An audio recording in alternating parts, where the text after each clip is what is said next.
Marami nga ako nga asikasuhin ngayong araw, pero bago nga yun ay syempre duty nga muna ako dito sa ating burger. Alas 12 nga sa mga oras na ito at mamaya pa naman ako 2 PM aalis. Ayan, medyo maaga-aga na nga at meron na nga kaming customer. Dahil digay pagka minsan kapag ka nga may pasok ang estudyante, alas 3 pa nga kami nabibilhan. Ayan, maganda nga ang ating buena mano dahil madami-dami nga silang in-order. At pagkatapos nga kumain, eto at nililigpit ko naman nga itong mga lamesa din. Ayan, bago nga ako umalis, ering at magpapadede nga muna ako din sa aking bunso dahil dede is lang. Kasama ko nga si Aling Maliit pag bali, ayan, nung nakapagpatulog nga ako ng bata, edi iniwan ko nga muna kay Lula at saka kay Lady Aring ang ating burger. Gawa ng syempre, hindi nga rin kakayanin mag-isa, kaya naman inarkila nga muna namin ng Lula. Bali, ang unang ginda ko nga ay din nga sa school ng aking anak. Gawa na ngayon nga ay second convocation, tapos bigayan na nga rin ng card. At may award din naman siya, miski papaano, edi akin munang sasabitan. Bay, nagkaka-award din naman kahit hindi nag-aaral. Hindi ko naman yan pine-pressure sa kanyang mga grades, sa kanyang pag-aaral. Kahit anong grade, wag lang nga babagsak. Kahit walang award, okay lang yun dahil hindi naman doon nasusukat ang pagiging successful.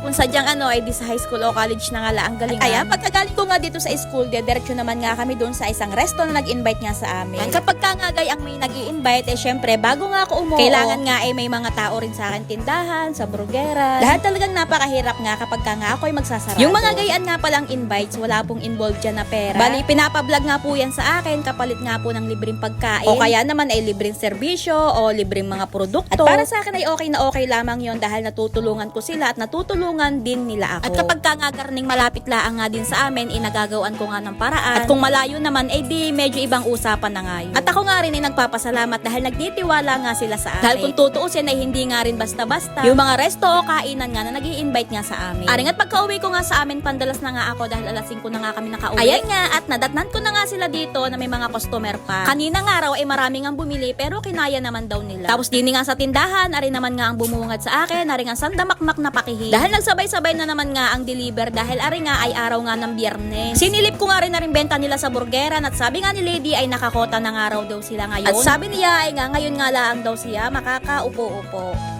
At habang wala nga nabili doon, edi magpapake nga muna ako dito ng mga chichirya. Dahil wala rin namang ibang magpapake na rin kundi ako at baka mapake pa ng customer ay nakakahiya naman. Medyo marami-rami nga are dahil pas moving item nga dito sa amin na rin mga chichirya. At ari nga pati pinapautang nga lang sa akin ng Jack and Jill, 2 weeks nga sila bago mamimil. Tapos kapag ka nga may nabili dito ng mga milk tea, tinatawag nga ako para nga magtimpla. Kaya naman talaga ako pabalik-balik nga din eh. Tapos ayan, dumayo nga ulit si Madam dito, bali pa 4 na nga niyang balik. Iba't iba nga ang kanyang kasama tuwing siya nga ay bumabalik din. Nakakatuwa nga talaga yung mga tao, mga customer na kahit hindi naman natin kaano-ano ay nire-repair nga tayo sa iba. Ayan, at may mga order nga sila ditong drinks at taringa at ginawa ko na nga rin. Ayan, hindi na nga rin ako nakapag-video, nagsarado na kami doon sa burgeran nung alas 8 at dito naman sa tindahan ng 8:30.